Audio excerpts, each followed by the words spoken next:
अस्सलाम वालेकुम student. So last video में हमने रिड्यूस आई तक डिस्कस कर लिया था। अब इस वीडियो में हम डिस्कस करेंगे अकोमोडेशन। सो पहले हम अगर बात करें कि जो हमारी नॉर्मल आइज़ में क्या होता है कि अगर हम किसी ऑब्जेक्ट को 6 मीटर या उससे ज़्यादा डिस्टेंस पे देख रहे हैं, यानी कि कोई ऑब्जेक्ट है जो कि हमारी आई से 6 मीटर की डिस्टेंस पे है या उससे 6 मीटर से ज़्यादा डिस्टेंस पे, तो क्या होता है कि जो उस लाइट से पैरेलल लाइट रेज निकल रही है, जो उस ऑब्जेक्ट से पैरेलल लाइट रेज निकल रही हैं, वो क्या करती हैं, वो आइस पर जब पहुंचती हैं तो हमारे रिफ्रैक्टिव इंटरफेस से रिफ्रैक्ट हो जाती हैं और आकर हमारी रेटिना पर फोकस हो जाती हैं, आकर हमारी रेटिना पर फोकस कर जाती हैं। ठीक है, एग्जैक्टली रेटिना पर फोकस होती हैं। लेकिन अगर हम क्या करें कि इस ऑब्जेक्ट को उठाकर 6 मीटर से कम डिस्टेंस पर ले आएँ, लेट्स सपोज कि हम इस ऑब्जेक्ट को यहाँ कहीं लिया है 3 मीटर के डिस्टेंस पर, तो अब जो उससे लाइट रेज निकलेंगी वो जब हमारी लेंस से पास करेंगी तो वो रेटिना पर आकर फोकस नहीं होंगी, वो रेटिना से कहीं दूर जाकर फोकस होंगी। तो इस वजह से क्या होगा कि वो ऑब्जेक्ट हमें क्लियरली नज़र नहीं आएगा। क्लियरली हमें उस सूरत में नज़र आएगा जब उस ऑब्जेक्ट से जो लाइट रेज आ रही है, लाइट रिफ्लेक्ट होकर आ रही है, वो एग्जैक्टली रेटिना पर फोकस हो। तो हम फिर क्या करेंगे, फिर हमारी आइज़ में कुछ ऐसे चेंजेस होंगे जिसके थ्रू आइज़ वो उस पॉइंट ऑफ फोकस को वापस रेटिना पर लाने की कोशिश करेगी ताकि हमें वो ऑब्जेक्ट क्लियरली नज़र आ सके। उन सीरीज़ ऑफ चेंजेस को या उन चेंजेस को जो आई में होते हैं उनको हम कहते हैं अकोमोडेशन। सही है। अब जो इसमें मोस्ट इम्पॉर्टेंट है वो है कि लेंस की शेप चेंज होती है, लेंस की शेप चेंज होती है। और बुक में वो लिखता है कि हमारी जो लेंस की या जो लेंस है और उसके साथ जो फ्लूइड्स हैं, इनकी टोटल रिफ्रैक्टिव पावर होती है +20 डायोप्टर। तो अकोमोडेशन रिएक्शन के थ्रू क्या हो सकता है कि ये +20 डायोप्टर से +34 डायोप्टर तक इसकी रिफ्रैक्टिव पावर बढ़ सकती है, यानी कि इतना ज़्यादा हमारी आई अकोमोडेट कर सकती है। अब रिफ्रैक्टिव पावर बढ़ने से क्या होगा, रिफ्रैक्टिव पावर कैसे बढ़ेगी? अगर हमारा ये लेंस है, अब जो नॉर्मली हम जो 6 मीटर के डिस्टेंस पे ऑब्जेक्ट है उसको तो हम इतनी कॉन्वेक्सिटी से आसानी से देख पा रहे हैं क्योंकि वो जो लाइट है वो रेटिना पे आकर फोकस हो रही है। लेकिन अगर डिस्टेंस 6 मीटर से कम है तो क्या हो रहा है कि लाइट कहीं दूर जाकर फोकस हो रही है, इसलिए हमारा लेंस क्या करेगा, अपनी कॉन्वेक्सिटी को इंक्रीज़ कर लेगा, ज़्यादा कॉन्वेक्स हो जाएगा। जब लेंस ज़्यादा कॉन्वेक्स हो जाएगा तो वो लाइट को ज़्यादा बेंड करेगा, लाइट को ज़्यादा बेंड करेगा और लाइट एग्जैक्टली रेटिना पर आकर फोकस होगी। इस तरीके से क्या होगा कि लेंस की रिफ्रैक्टिव पावर इंक्रीज़ हो जाएगी और तकरीबन +14 डायोप्टर तक इंक्रीज़ होगी, क्योंकि नॉर्मल तो हमारी 20 है, 20 से 34 तक जा रही है, तो यानी कि +14 का चेंज आ रहा है। इतनी ज़्यादा हमारी आइज़, हमारा लेंस सिस्टम अकोमोडेट कर सकता है। ओके स्टूडेंट, सो अब ये जो चेंजेस लेंस में आते हैं किस तरह आते हैं, पहले तो हमें पता होना चाहिए कि लेंस की नेचर कैसी है। हमारा जो लेंस है वो एक विशियस प्रोटीनेशियस ट्रांसपेरेंट फ्लूइड से भरा हुआ होता है। इसमें क्या होता है, विशियस प्रोटीनेशियस ट्रांसपेरेंट फ्लूइड होता है। जब किसी भी चीज़ में एक ट्रांसपेरेंट फ्लूइड भरा हुआ होगा तो वो क्या चीज़ होगी, इलास्टिक होगी। इलास्टिक होने की वजह से क्या होगा कि ये अपनी शेप को चेंज कर सकती है। अब लेंस अपनी शेप को कैसे चेंज करेगा, ख़ुद तो चेंज नहीं करेगा। हम ये पढ़ चुके हैं पहले भी कि जो हमारी आई होती है, आई का लेंस होता है वो कैसा होता है, ये हमारी कोरॉइड है और यहाँ पर सिलियरी मसल्स प्रेजेंट हैं।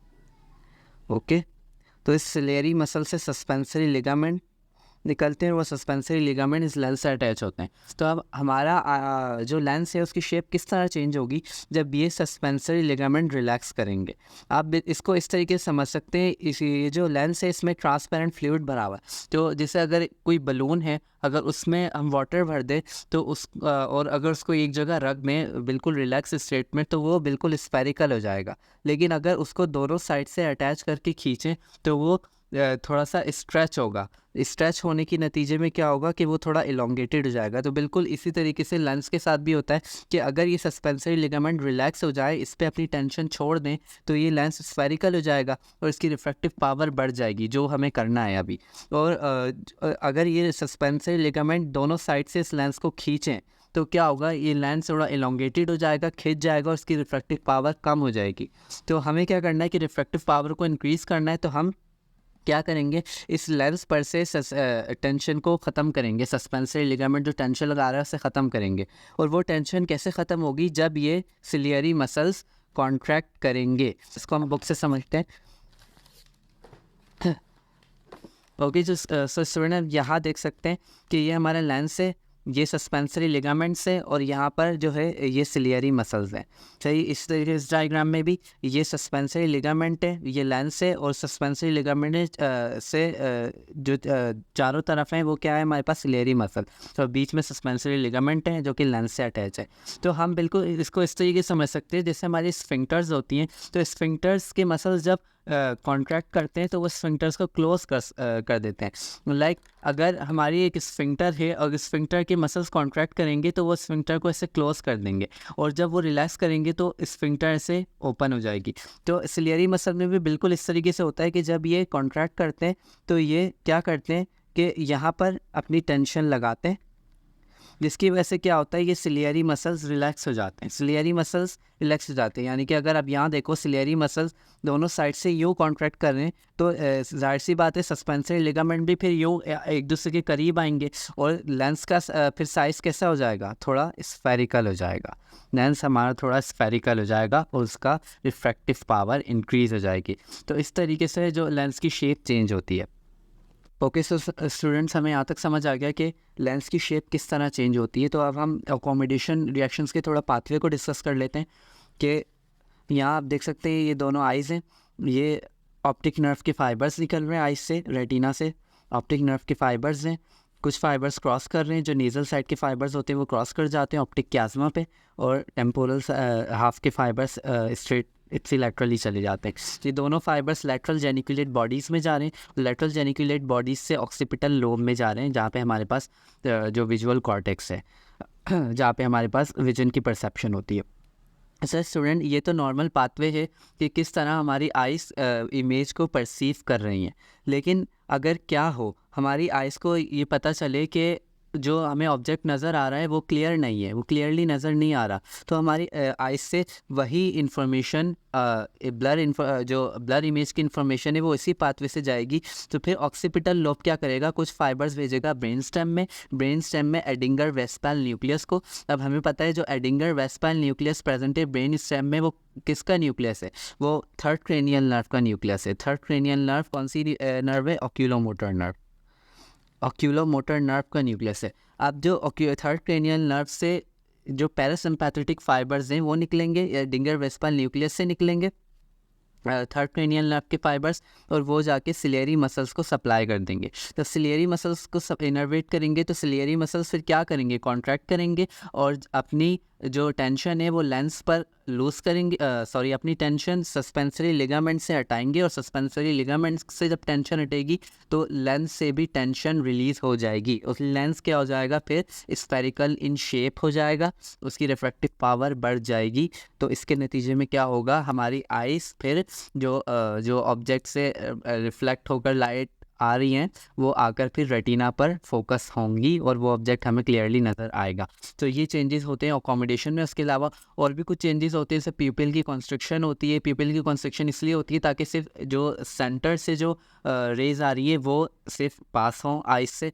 उसके अलावा हमारी आइस की कन्वर्जेंस भी होती है, ये भी एक इम्पॉर्टेंट पॉइंट है। आइस की कन्वर्जेंस का मतलब है कि आइस जो है वो मीडियली रोटेट करती हैं, मीडियली रोटेट करती है नोज़ की तरफ। अगर आप ये करके भी देख सकते हैं, अगर आप कोई ऑब्जेक्ट पकड़ें अपने हाथ में और उसे आहिस्ता आहिस्ता अपनी आइज़ के करीब लेकर आएँ तो आपको ये फील होगा कि आपकी आइज़ जो है वो मीडियली रोटेट कर रही हैं, आपको खुद इस चीज़ का अंदाज़ा हो जाएगा।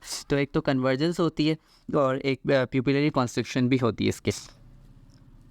प्रेस लास्ट में वो कहता है प्रेस बायोपिया। प्रेस बायोपिया में क्या होता है कि हमने ये कहा था कि जो लेंस है वो कैसा है, वो विशियस प्रोटीनेशियस ट्रांसपेरेंट फ्लूइड से भरा हुआ है, इसमें प्रोटीन है। लेकिन अगर विद एज क्या हो कि with age protein denature होते हैं, प्रोटीन डी नेचर होते जाते हैं। तो जब प्रोटीन डी नेचर होते जाएंगे तो क्या होगा कि जो लेंस की इलास्टिसिटी है वो कम होती जाएगी, लेंस की इलास्टिसिटी कम होगी। तब जब लेंस की इलास्टिसिटी कम होती जाएगी तो लेंस में जो अकोमोडेशन की पावर है वो भी कम हो जाएगी।